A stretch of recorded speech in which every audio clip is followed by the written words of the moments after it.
Have you ever found yourself scrolling through social media and feeling down because you're not somewhere or doing something that seems more exciting or interesting than what you're currently experiencing? This feeling is called FOMO, or fear of missing out. The good news is that there's a way to protect yourself from this constant anxiety. Stoicism, an ancient philosophy that originated in Athens, has powerful tools to help us deal with these emotions. The Stoics believe that our happiness shouldn't depend on external things but rather on our attitude toward them. Instead of getting lost in comparisons and the endless search for validation, we can focus on what truly matters, our inner well-being and conscious choices. Today, we're going to explore how this philosophy can make us immune to FOMO and help us live with more peace and authenticity. At the core of Stoicism is the idea of distinguishing between what's in our control and what's not. Social media, for example, is beyond our control. It shows a filtered, idealized version of people's lives, and we shouldn't let that affect us. What we can control, however, is our perception and our reactions. When we understand this, we start to realize that FOMO is actually a distraction. With the practice of Stoicism, we can learn to live more fully and centered, without succumbing to the fear of missing out on something. Now, before we move on to part 2, I want you to reflect, how many times, in the past few weeks, have you allowed yourself to be consumed by that feeling of missing out? Are you ready to discover how Stoic philosophy can change the way you relate to FOMO? Then stick with us, because in the next segment, we'll begin to explore the ideas of the great Stoic masters, which will help you take your first steps in this transformation.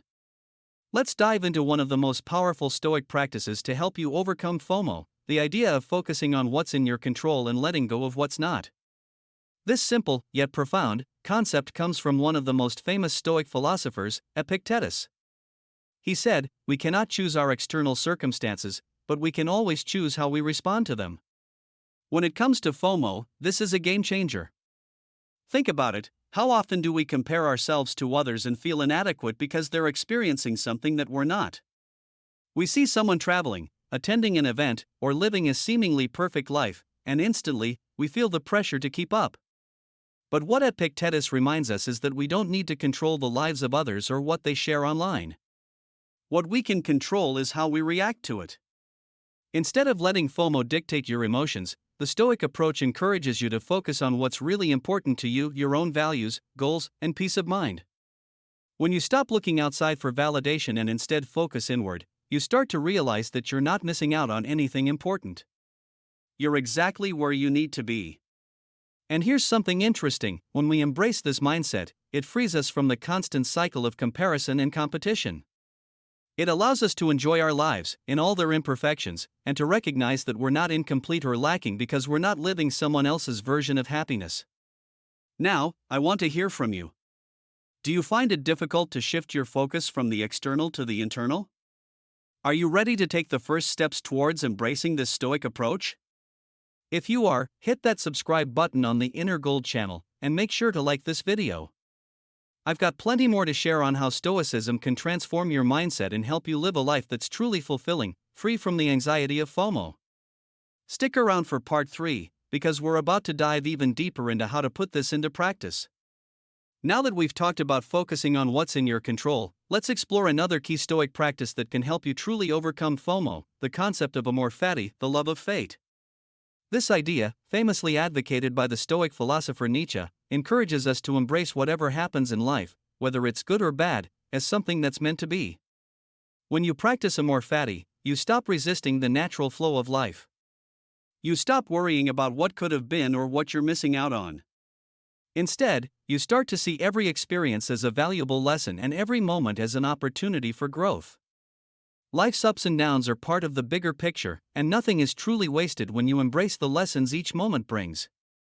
For example, let's say you see a group of friends having an amazing time somewhere, and you feel left out. Instead of getting frustrated or thinking, "I'm missing out," ask yourself, what can I learn from this situation? Is there something in my own life I could appreciate more deeply? Maybe this moment is an opportunity for you to rest, reflect, or do something that's more in alignment with your personal goals. The key is to recognize that life isn't a competition, and there's no need to compare your journey to anyone else's. Embracing Amor Fati means accepting your own path, wherever it may lead, without regret. When you do this, you'll notice that FOMO starts to lose its grip on you. You'll begin to appreciate your own unique experiences, and, over time, you'll feel less and less influenced by the outside world's distractions. Before we continue, I want to invite you to reflect on this. What's one thing in your life that you could embrace more fully, rather than resisting or wishing it were different? If you're ready to dive deeper into these Stoic principles and learn how they can truly transform your life, don't forget to subscribe to the Inner Gold and hit the like button. I've got plenty of wisdom to share with you, and in the next segment, we're going to wrap things up with some practical tips on how to incorporate Stoicism into your daily life to combat FOMO for good. Stay tuned! We've explored the Stoic principles of focusing on what's in your control and embracing Amor, Fati, but now let's wrap things up with some practical steps you can start taking today to put these ideas into action and finally free yourself from FOMO. First, start by setting clear boundaries with social media. This doesn't mean you have to completely quit or disconnect, but be mindful of how much time you spend scrolling and comparing yourself to others. Try setting specific times for checking social media and limit your exposure to content that triggers feelings of inadequacy. Remember, you control what you consume, so choose wisely. Second, practice gratitude daily. Take a moment each day to reflect on the things you're truly grateful for. This could be anything from your relationships to the simple joys in your life, like a good cup of coffee or a peaceful moment of solitude. By focusing on what you already have, you'll naturally shift your attention away from what you think you're missing out on. The Stoics knew that contentment comes from within, not from external achievements or possessions. Lastly, try journaling. Write down your thoughts, feelings, and experiences, especially when you catch yourself feeling envious or worried about missing out. Journaling helps you process emotions and shift your mindset. When you look back at your entries, you'll often realize that what you thought you were missing wasn't actually as important as you once believed. These simple practices can go a long way in helping you break free from the trap of FOMO and start living more in alignment with your true values. I hope today's video has given you some powerful tools to begin your journey toward a Stoic mindset. If you found this content helpful, I'd love for you to subscribe to the Inner Gold and give this video a like. You'll get more insightful videos like this one, all designed to help you unlock your inner potential and live with greater purpose and peace. Thanks for watching, and remember, you're not missing out on anything that truly matters. Your best life is right here, right now.